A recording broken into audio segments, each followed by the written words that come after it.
Video के आज के इस पार्ट में हम लोग जनरली जो बिहार बोर्ड का भी जो सेंटअप एग्जामिनेशन आज से स्टार्ट हुआ है उसमें जो फिजिक्स में जो ऑब्जेक्टिव क्वेश्चंस आए हुए हैं उसी का आज हम डिटेल एक्सप्लेनेशन करने जा रहे हैं।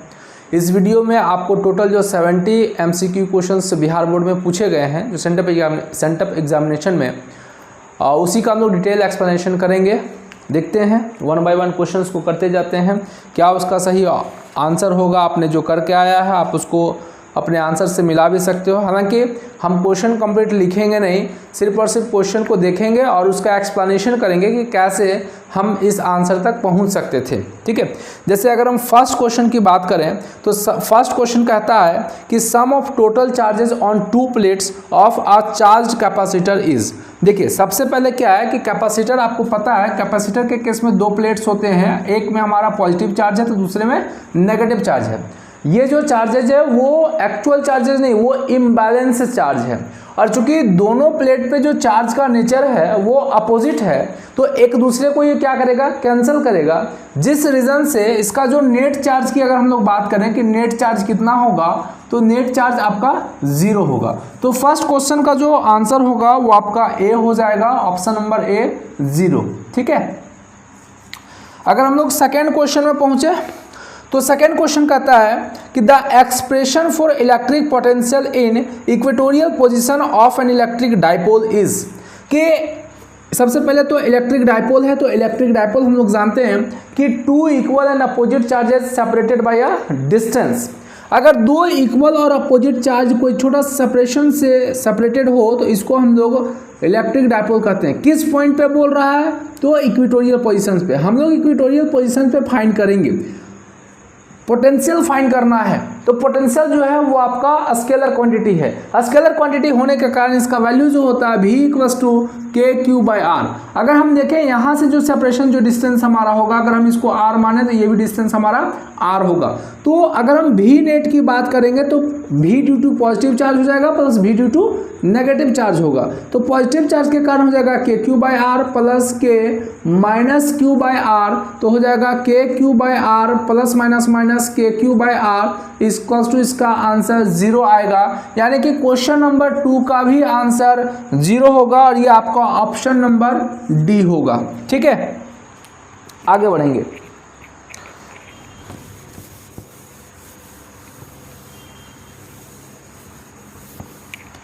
नेक्स्ट क्वेश्चन को अगर हम लोग देखें क्वेश्चन नंबर 3, तो क्वेश्चन नंबर 3 कहता है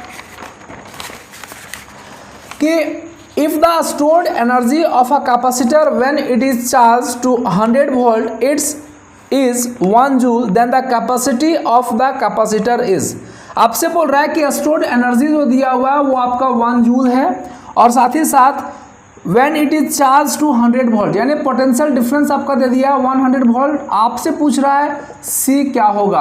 आपको पता है E का फार्मूला होता है हाफ ऑफ CV²। यही नहीं, एनर्जी का 2-3 फार्मूला है। E = आपका आएगा Q²/2C, फिर आपका आएगा E = हाफ CV²। फिर हम लोग V और Q के टर्म में भी फाइंड करते हैं तो आता है आपका 1/2 ऑफ QV। ठीक है, ये 3 फार्मूला हैं एनर्जी के, तो हम लोग यहाँ पे पुट करेंगे। आपका चूंकि E दिया हुआ है, V दिया हुआ है, C दिया हुआ है, तो हम लोग इस फार्मूला से इसको फाइंड करेंगे और सिंपल डेटा को पुट करेंगे। 1 = यहाँ पे आपका हो जाएगा 1/2 इंटू C का वैल्यू हमारे पास नहीं है और V² हो जाएगा मीन्स 100 इंटू 100, तो ये आपका हो जाएगा 50 और C = हो जाएगा 1/5 पर 1 2 3 0 2 एंड 3 0 ये इधर आ जाएगा। तो C = हम एक काम करते हैं, इसको 1/5 होगा इंटू 10⁻³ हम लोग लिख सकते हैं क्योंकि ये 3 0 ऊपर जाएगा। 1/5 दैट मीन्स हो गया 0.2 इंटू 10⁻³ फराड, यही इसका आंसर होगा। बट ऐसा ऑप्शन में नहीं है तो हम क्या करेंगे, C = इसको लिख सकते हैं 2 इंटू 10⁻⁴ फराड, यानी कि ऑप्शन नंबर आपका हो जाएगा B। ठीक है, नेक्स्ट क्वेश्चन की ओर हम लोग आगे मूव करेंगे। क्योंकि 70 क्वेश्चंस हैं तो थोड़ा सा फास्ट ही रहेंगे। नेक्स्ट क्वेश्चन भी आपका न्यूमेरिकल C है। कहता है कि 2 point charges plus 10 microcoulomb, Q1 आपका दे दिया है प्लस 10 माइक्रोकूलम एंड Q2 जो है यह आपका दिया हुआ माइनस 10 माइक्रोकूलम। और क्या बोल रहा है, are kept mutually at a distance of 40 centimetre in air.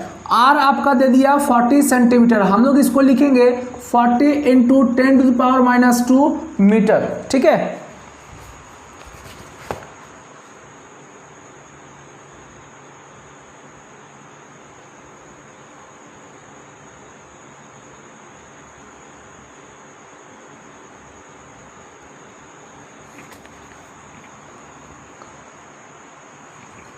आपसे क्या पूछ रहा है कि what will be the electrostatic potential energy of the system, यानी कि आपसे यू पूछ रहा है क्या होगा। ठीक है, इसको हम लोग लिख सकते हैं 10 इंटू 10⁻⁻6 कूलम, ये हो जाएगा -10 इंटू 10⁻⁻6 कूलम। अब आपसे पूछ रहा है यू क्या होगा। हम लोग जानते हैं इलेक्ट्रोस्टैटिक पोटेंशियल एनर्जी का formula U = K Q1 Q2 by R। Data को पुट करेंगे 9 into 10⁻9 into 10 into 10⁻6 into -10 into 10⁻6 dividing by R 40 into 10⁻2। Solve करेंगे इसको, कितना आ जाएगा देखिए 10⁻9 6 और 6 12, 2 गया 10, और इसको जब हम लोग इसको कैलकुलेट कीजिएगा, जब इसको आप कैलकुलेट करते हैं तो आपका जो आंसर आएगा वो आएगा 9/4 इंटू 10⁻⁻4, इतना ही आएगा आपका, 10 नहीं बचेगा क्योंकि 9 हो गया। इसको कैलकुलेट कीजिएगा तो आएगा -9/4, और इसको जब हम लोग डिवाइड करेंगे तो -2.25 जूल ऑप्शन आंसर आएगा आपका, जो कि ऑप्शन नंबर आपका सी है। ठीक है, इसको आप कैलकुलेट कर लेंगे क्योंकि हम कैलकुलेट कर रहे हैं, सिंपल है।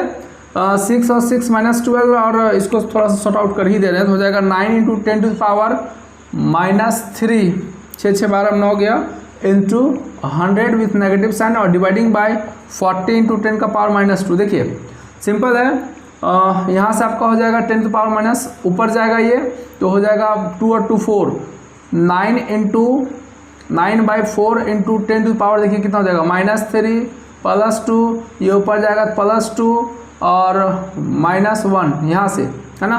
तो 2 और 2 4 और 4 ये कैंसिल हो जाएगा, तो ओनली आपका -9/4 ही बचेगा। नेक्स्ट क्वेश्चन हम लोग जाएंगे।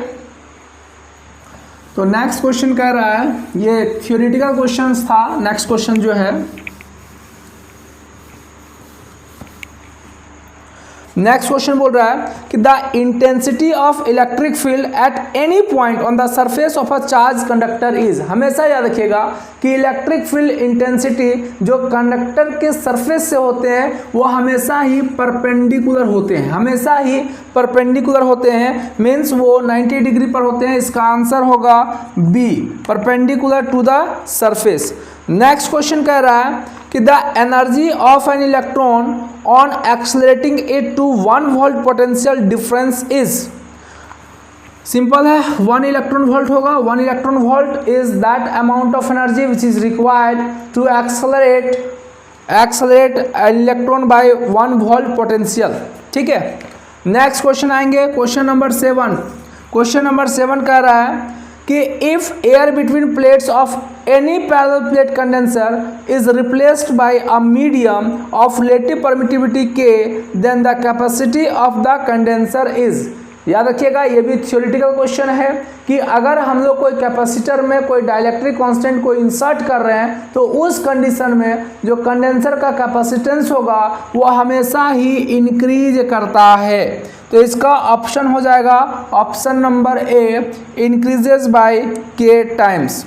ठीक है, क्वेश्चन नंबर 8 देखिए। क्वेश्चन नंबर 8 कहता है which of the following has unit volt पर मीटर। तो वोल्ट पर मीटर किसका यूनिट होगा, आपको पता है इलेक्ट्रिक फील्ड और पोटेंशियल में रिलेशन होता है E = V/D, है ना।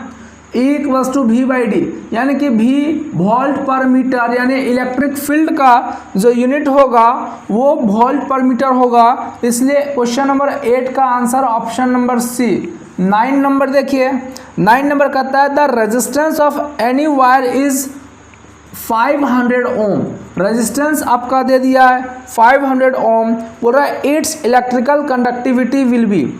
हालांकि यहाँ पे कंडक्टिविटी के जगह पे कंडक्टेंस रहता तो ज़्यादा इजी रहता क्वेश्चंस में, मतलब फाइंड भी कंडक्टेंस ही करना है, बट लिख दिया कंडक्टिविटी। ठीक है, तो आपको पता है कि कंडक्टेंस का simple reciprocal of the resistance is called conductance. हम लोग 1/500 करेंगे, यानी कि आंसर आपका आ जाएगा 0.002 पर ओम। ठीक है, यूनिट भी दिया पर ओम, इसलिए हम इसको कंडक्टेंस ही ले रहे हैं, और कंडक्टेंस लेंगे तभी ये क्वेश्चन आएगा, यानी कि ऑप्शन नंबर आपका ए हो जाएगा। नेक्स्ट क्वेश्चन देखिए, क्वेश्चन नंबर 10 क्या बोल रहा है। क्वेश्चन नंबर 10 कहता है when a wire of copper is stretch to increase its length by 1%, यानी बाबू आपका चेंज इन लेंथ दे दिया है 1%। आपसे पूछ रहा है कि then the percentage change in its resistance will be, कि इसके रेजिस्टेंस में कितना परसेंट चेंज होगा। तो सबसे पहले हम लोग रेजिस्टेंस का अगर फार्मूला देखें तो फार्मूला होता है रो एल बाई ए। ठीक है, हम क्या करने जा रहे हैं, इसको एल से मल्टीप्लाई एंड डिवाइड, क्या हो जाएगा rho L square by A into L, यानी क्या ये वॉल्यूम होगा। देखिए जो रेजिस्टिविटी है ये कांस्टेंट टर्म है, वॉल्यूम भी आपका कांस्टेंट टर्म है। ठीक है, इसमें कोई चेंजेस नहीं, यानी आर जो इफेक्ट होगा वो चेंज इन लेंथ से इफेक्ट करेगा। तो हम लोग जब इसको सॉल्व करते हैं, ये क्लास 11 का एरर वाला पार्ट है, तो ये सिंपल होगा, पावर से मल्टीप्लाई हो जाता है 2 del L by L into 100, और यहाँ आपका 2 इसका वैल्यू 1 दिया हुआ है, यानी कि 2% इसका आंसर होगा, और ये ऑप्शन नंबर बी होगा। ठीक है,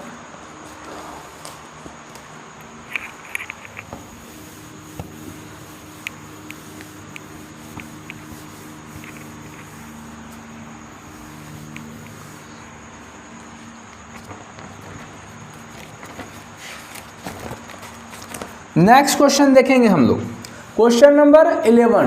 क्वेश्चन नंबर 11 आपसे बोल रहा है कि 1 electron volt is equivalent to, तो 1 electron volt is equivalent to, तो इसका सिंपल आंसर है 1 इलेक्ट्रॉन वोल्ट जो होता है वो 1.6 इंटू 10⁻⁹ जूल के इक्विवेलेंट होता है। ठीक है, इसके बाद हम लोग नेक्स्ट क्वेश्चन देखेंगे, तो ये ऑप्शन नंबर सी हो जाएगा आपका। नेक्स्ट क्वेश्चन, क्वेश्चन नंबर 12 कहता है the force acting per unit length of 2 parallel current carrying conductor moving along same direction is. तो आपको याद होगा कि अगर 2 करंट कैरिंग वायर्स होता है, इसके कारण फोर्स का जो फॉर्मूला है आपके पास, वो फॉर्मूला आता है μ0 I1 I2 by 2 pi are, ये इसका फॉर्मूला है। बट यहाँ पे क्या है कि 10⁻⁷ के टर्म में दिया हुआ है, तो F = हम इसको लिखेंगे μ0 by 4 pi into 2 I1 I2 by R. चूँकि μ0 बाई 4 पाई का जो वैल्यू होता है वो हमारा 10⁻⁷ होता है 2 I1 I2 by are. Option number आपका आ गया, ऑप्शन नंबर हो जाएगा आपका सी। ठीक है, 12 नंबर का ऑप्शन सी।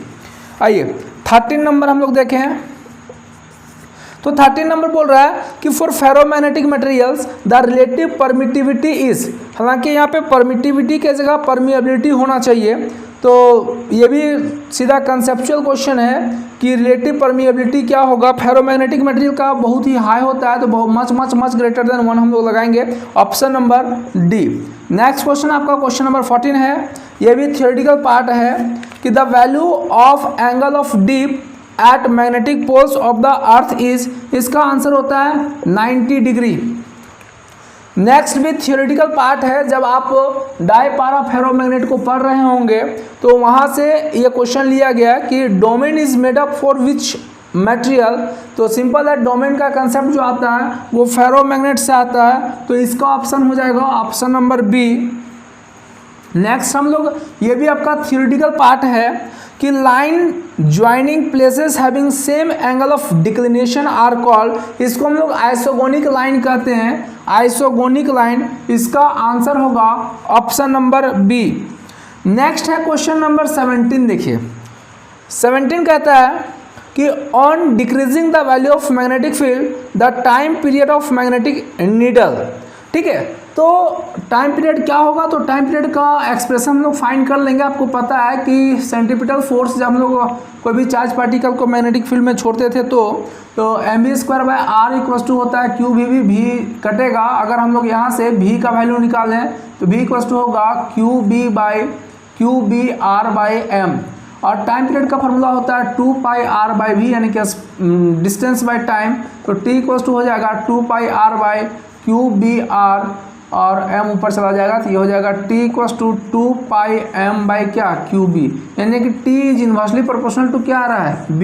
इसका मीन है कि अगर हम b को डिक्रीज करेंगे तो t हमारा इंक्रीज होगा। इसका आंसर होगा ऑप्शन नंबर b। नेक्स्ट जो क्वेश्चन नंबर 18 है, ये भी आपका कंसेप्चुअल क्वेश्चन है कि the relation between geometrical length of magnet and magnetic length is, इसका सिंपल रिलेशन होता है Lm equals to 5/6 of Lg। Option number A इसका करेक्ट आंसर होगा।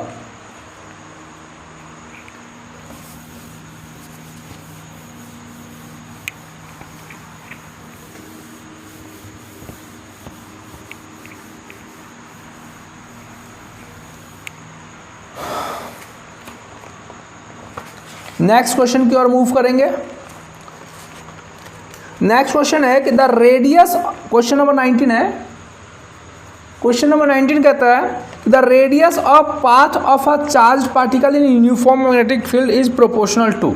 तो सिंपल है, रेडियस पूछ रहा है तो mv²/r इक्वल्स टू हम लोग देखें QV कटेगा, v से r की अगर हम बात करें तो r इक्वल्स टू हो जाएगा हमारा mv/QB, यानी कि r is directly proportional to mv, यानी कि r is directly proportional to p, means r is directly proportional to momentum हो जाएगा option number b। Question number 20 देखिए। 20 कहता है which of the following is not a electromagnetic wave, तो sound wave electromagnetic नहीं है, ऑप्शन नंबर सी। नेक्स्ट है आपका 21 नंबर। 21 भी कंसेप्चुअल क्वेश्चन है, बोलता है the ray of light bends in passing from one medium into another medium, the bending of ray is called, इसको हम लोग रिफ्रैक्शन ऑफ लाइट कहते हैं कि जब भी लाइट एक मीडियम से दूसरे मीडियम में जाता है तो अपना डायरेक्शन को वो चेंज करता है और इस फिनोमिना को हम लोग रिफ्रैक्शन ऑफ लाइट कहेंगे। तो ऑप्शन नंबर इसका हो जाएगा बी। 22 की अगर हम बात करें तो बोलता है कि ऑप्टिकल फाइबर, तो ऑप्टिकल फाइबर जो वो वेव गाइड भी है और ट्रांसमिशन लाइन भी है, इसका हो जाएगा ऑप्शन नंबर सी। ठीक है, हम लोग आ रहे हैं 23 में। तो 23 नंबर क्या बोल रहा है कि if two converging lenses of same focal length f are kept in contact then the focal length of the combination will be. आपको पता है कि focal length of combination find करने का फॉर्मूला 1/f + 1/f1 + 1/f2, तो 1/f equivalent equals to हो जाएगा 1/f + 1/f, 1/f equivalent equals to 2/f, so f equivalent equals to f/2। ठीक है, f/2, और ये आपका है ऑप्शन नंबर सी। 24 नंबर। 24 कर रहा है कि in normal adjustment the length of astronomical telescope will be, तो लेंथ ऑफ एस्ट्रोनॉमिकल टेलीस्कोप जो होता है वो f0 + f, यानी focal length of objective plus focal length of eyepiece. Next आपका 25 नंबर कहता है कि the colour of light is due to its, कि कलर ऑफ लाइट जो वो किसके कारण होता है। हालांकि कलर चेंज जो है वो डिपेंड करता है फ्रीक्वेंसी पर वो ऑप्शन है नहीं यहाँ पे। बोल रहा है कलर किसके कारण है, तो हम लोग ये भी लिख सकते हैं कि हर एक कलर का जो वेवलेंथ होता है वो अलग अलग होता है, तो इसका ऑप्शन जो है वो ए होगा, वेवलेंथ। नेक्स्ट आपका 26 नंबर। 26 क्या बोल रहा है कि for a small angle of incidence the minimum angle of deviation of thin prism having refractive index mu is. देखिए ये डायरेक्ट रिजल्ट उठा के पूछा है, प्रिज्म का है, थिन प्रिज्म का, ये डायरेक्ट रिजल्ट पूछा है। इसका ऑप्शन ए होगा μ-1 × a। यहाँ म्यू जो है वो रिफ्रैक्टिव इंडेक्स है, ए जो है वो एंगल ऑफ प्रिज्म है। नेक्स्ट क्वेश्चन आपका 27 नंबर, ये कंसेप्ट पूछा है। 27 नंबर बोल रहा है कि inverse square law of intensity of light is applicable for, तो ये अप्लीकेबल होता है सिलिंड्रिकल सोर्स के लिए। ठीक है, सिलिंड्रिकल सोर्स के लिए ही आपका इन्वर्स स्क्वायर लॉ ऑबे करता है और ये ऑप्शन नंबर डी होगा। नेक्स्ट 28 की अगर हम बात करें तो है for which of the following metals the photo electric work function is minimum. Option आपके पास दिया है sodium, barium, copper and iron. ये चार में से कॉपर का जो फोटो इलेक्ट्रिक वर्क फंक्शन है वो मिनिमम होता है और अगर सबसे लोवेस्ट की बात करें तो वो सीजियम का होता है। ठीक है, नेक्स्ट आप आइए, इसका 28 का सी हो जाएगा।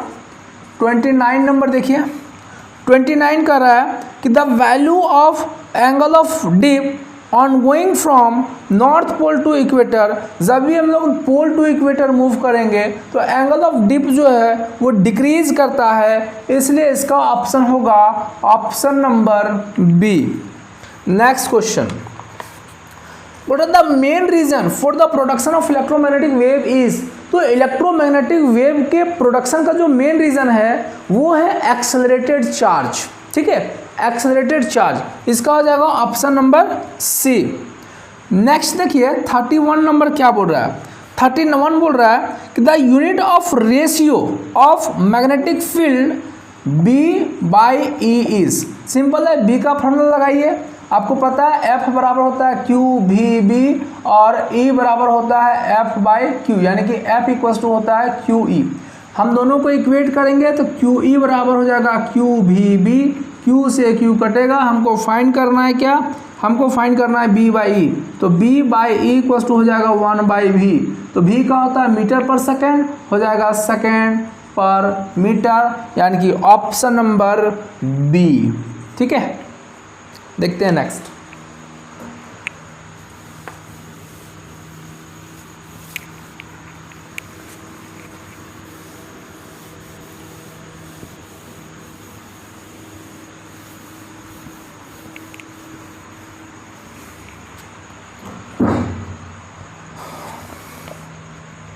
नंबर 32 बोल रहा है कि in any material medium the speed of electromagnetic wave does not depend upon.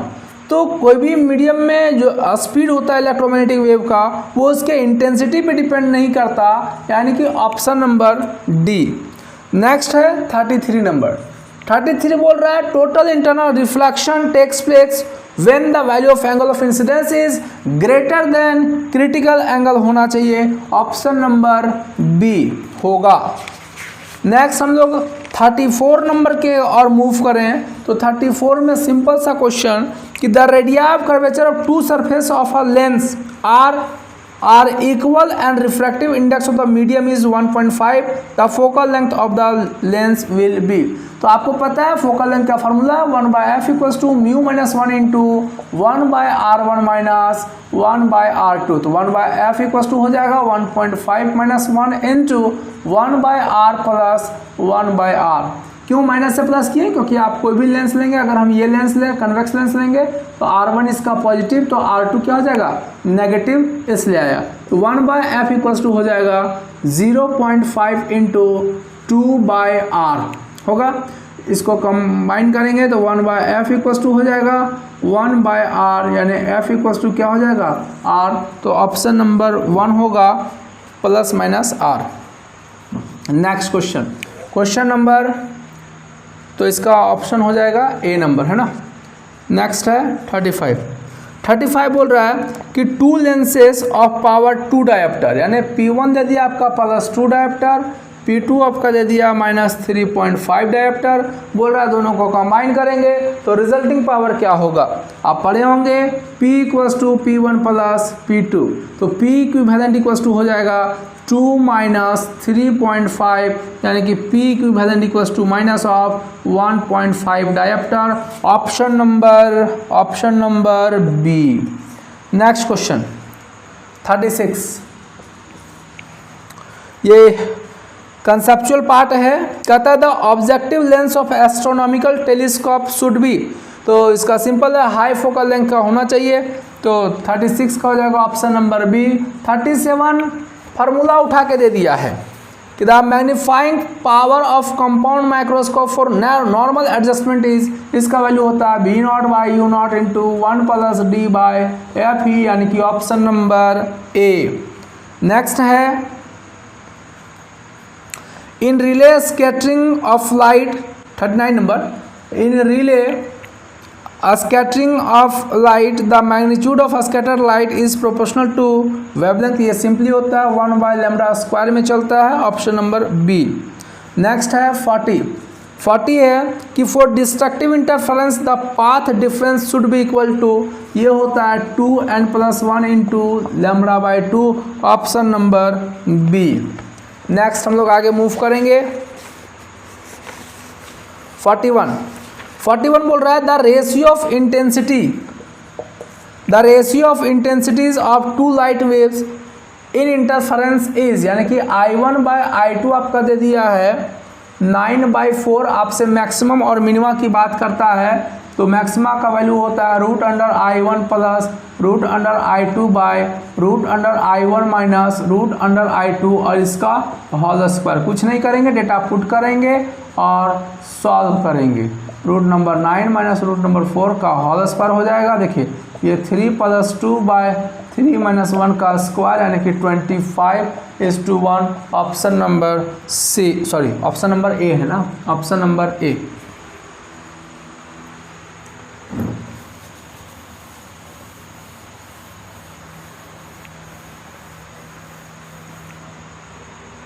Next हम लोग आएंगे 42 में। 42 कह रहा है कि विच of the following is the most suitable source of monochromatic light. तो जो लेज़र होता है, यहाँ जो ऑप्शन दिया है उसके अकॉर्डिंग जो लेज़र है वो मोस्ट सुटेबल सोर्स है फॉर मोनोक्रोमेटिक लाइट, तो इसका हो जाएगा ऑप्शन नंबर डी। नेक्स्ट 43 हम लोग जाएंगे, तो है कि the phenomena of bending of light ray at the sharp edge is called, ये सीधा कंसेप्ट का क्वेश्चन पूछा है, इसको हम लोग डिफ्रैक्शन कहते हैं और इसका हो जाएगा ऑप्शन नंबर बी। नेक्स्ट हम लोग जाएंगे 44 बोल रहा है कि cathodes rays are group of, तो याद रखिएगा कि कैथोड रेज जो हैं वो नेगेटिवली चार्ज होते हैं, तो ये ग्रुप होते हैं इलेक्ट्रॉन्स के, हो जाएगा ऑप्शन नंबर ए। नेक्स्ट हम लोग चलेंगे 45 में। 45 बोलता है कि by Thomson method we determine, ये चार्ज बाय मास रेशियो को फाइंड करने को बोला था, charge by mass ratio, option number हो जाएगा डी। नेक्स्ट है 46 नंबर, तो 46 नंबर कह रहा है कि the energy of emitted photo electrons depends upon, तो ये डिपेंड करता है ऑप्शन नंबर ए इंटेंसिटी पे, ठीक है। नेक्स्ट आपका 46 में डायमेंशन फाइंड करने को बोला है, वो भी किसका, प्लैंक्स कांस्टेंट का। तो आपको पता है फॉर्मूला होता है E = hν, तो H हो जाएगा E/ν। E का क्या होता है, एनर्जी mL2T-2 म्यू पर टाइम फ्रीक्वेंसी है ना, ऊपर जाएगा हो जाएगा mL2T-1, ये हो जाएगा आपका ऑप्शन नंबर बी। नेक्स्ट बढ़ेंगे हम लोग आगे। नेक्स्ट क्वेश्चन कर रहा है कि विच of the following is chargeless, कौन सा पार्टिकल चार्जलेस है। आपके पास ऑप्शन दिया है फोटोन, प्रोटॉन, बीटा, अल्फा। तो प्रोटॉन के पास तो पॉजिटिव चार्ज है, अल्फा पार्टिकल भी पॉजिटिव चार्ज है, और बीटा में नेगेटिव होता है, पॉजिटिव होता है, और बीटा में आपका नेगेटिव चार्ज होता है, और फोटोन जो है उसमें कोई चार्ज नहीं होता, तो 48 का हो जाएगा आपका ऑप्शन नंबर ए। नेक्स्ट है 49, ये सीधा रिजल्ट पूछा है, the ratio of speed of electron in first orbit of hydrogen atom and speed of light is, तो इसका याद रखिएगा वैल्यू होता है C/137, चूँकि स्पीड ऑफ लाइट से ही कंपेयर किया है, इसका हो जाएगा 1/137, option number B.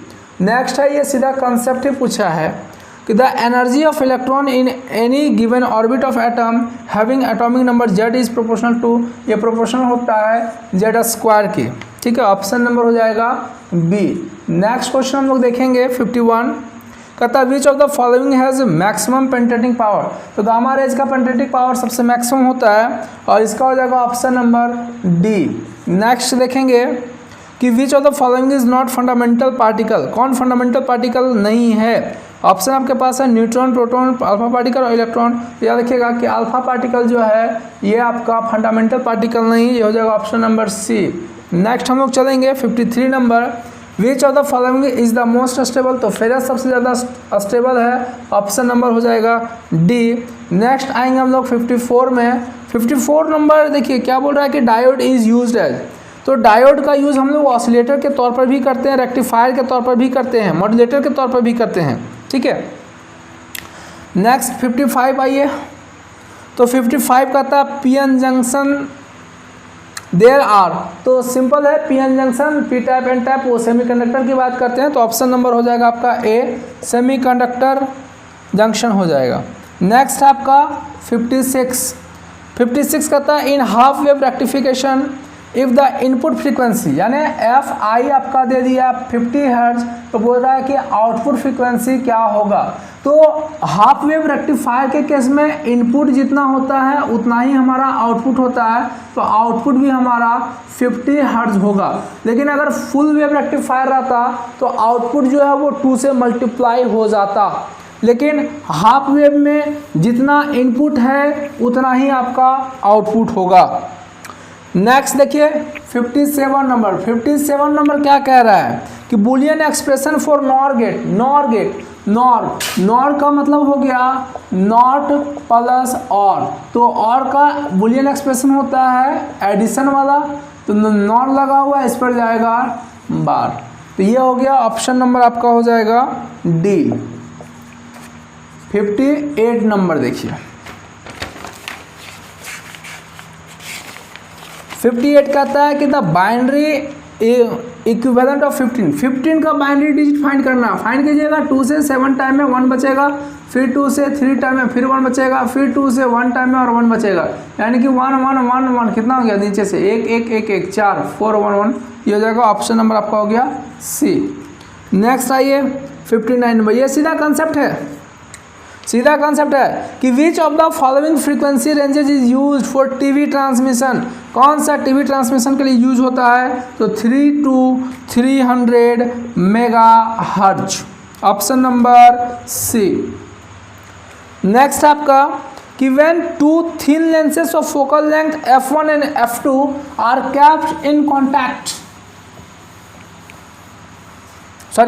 are kept at distance d from each other, then the formula of focal length, ये सीधा रिजल्ट आपका पूछा है, इसका फार्मूला होता है f equals to f1 f2 by f1 plus f2, यानी कि ऑप्शन नंबर हो जाएगा ए।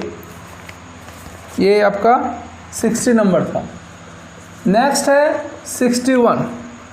61 बोल रहा है कि in a moving coil galvanometer the number of turns is increase then its sensitivity. अगर हम लोग नंबर ऑफ टर्न्स को इंक्रीज करेंगे तो उसका सेंसिटिविटी भी इंक्रीज होगा, ऑप्शन नंबर ए। नेक्स्ट है 62, सीधा रिजल्ट पूछा है एंगुलर मोमेंटम क्या है, तो एंगुलर मोमेंटम का आपका फॉर्मूला होता है NH/2π, यानी ऑप्शन हो जाएगा आपका H/2π, ऑप्शन नंबर ए। 63 देखिए कहता है कि सोलर स्पेक्ट्रम इज, तो सोलर स्पेक्ट्रम जो है वो आपका लाइन स्पेक्ट्रम है, ऑप्शन नंबर ए। 64 बोलता है वाटलेस करंट का फैक्टर, तो वाटलेस करंट का जो फैक्टर होता है वो cos फाई के टर्म में होता है, यानी कि ऑप्शन नंबर हो जाएगा ए। नेक्स्ट क्वेश्चन 65 बोल रहा है आइडियल अमीटर का रेजिस्टेंस क्या होगा, तो आइडियल अमीटर का रेजिस्टेंस जो होता है वो 0 होता है, इसका हो जाएगा ऑप्शन नंबर ए। नेक्स्ट है 66 नंबर, बोल रहा है the susceptibility of paramagnetic substance is, तो ससेप्टिबिलिटी ऑफ पैरामैग्नेटिक सब्सटेंस 0 नहीं होता है, स्लाइटली ग्रेटर देन 0 होता है, तो लेकिन स्लाइटली ग्रेटर देन 0 को ऑप्शन ही नहीं दिया है ना, तो इसलिए इसमें ऑप्शन नंबर बी हम लोग लेके चलेंगे 0। बट याद रखिएगा कि ससेप्टिबिलिटी ऑफ पैरामैग्नेटिक सब्सटेंस 0 नहीं होता है, स्लाइटली ग्रेटर देन 0 होता है। नेक्स्ट आइए 66 का हो जाएगा बी। 67 देखिए 67 बोल रहा है the current flowing in a wire is 1 ampere. I आपका दे दिया है 1 एम्पियर, ई आपको पता 1.6 × 10⁻⁻⁹ आपसे पूछ रहा है एन क्या होगा। आपको पता है आई इक्वल टू होता है एन ई बाई टी, चूँकि क्वांटाइजेशन ऑफ चार्ज लगा रहे हैं, क्यू इक्वल टू क्या एन ई, तो I equal to Q by T होता है। क्वांटाइजेशन ऑफ चार्ज लगाया Q equal to N E, I equal to हो गया एन ई बाई टी। हमको एन चाहिए, हो जाएगा I T by E 1 into 1 by 1.6 into 10 का पावर माइनस 19, तो हो जाएगा 1 बाई 1.6 इंटू 10 का पावर माइनस 19। इसको सॉल्व कीजिए, ऊपर जाएगा 10 का पावर 19 बाय 1.6, सॉल्व कीजिएगा आएगा 6.25 इंटू 10 टू पावर 18 इलेक्ट्रॉन। ठीक है, हो जाएगा option number A. Next question, torque का रिजल्ट दिया है ना। नेक्स्ट क्वेश्चन पूछ रहा है कि टॉर्क का एक्सप्रेशन ही पूछा है, तो टॉर्क इक्वल्स टू जो फॉर्मूला होता है वो होता है m क्रॉस बी। ये हो गया आपका ऑप्शन नंबर ए हो जाएगा, है ना। नेक्स्ट है 69 आपसे बोल रहा है कि half life of period of a radio active element is 16,000 years, sorry 1600 years, मतलब टी हाफ आपसे दिया है 1600 ईयर्स। बोलता है इट्स एवरेज लाइफ, टाउ पूछ रहा है क्या होगा, तो एवरेज लाइफ का फॉर्मूला होता है 0.693 इंटू टी हाफ, हो जाएगा 0.693 इंटू 1600। जब आप इसको कैलकुलेट करेंगे तो आंसर आता है 1108.8, अप्रॉक्स हम लोग लेंगे 1109 ईयर्स, और ये आपका हो जाएगा कितना, ऑप्शन नंबर बी। और लास्ट क्वेश्चन है 70 नंबर, कह रहा था bandwidth of optical fibre is, bandwidth क्या होता है, ये सीधा कंसेप्ट पूछा हुआ है, इसमें कुछ सॉल्व नहीं करना है, याद है तो आप लगा देंगे 100 गीगाहर्ट्ज, यानी कि ऑप्शन नंबर डी। ठीक है।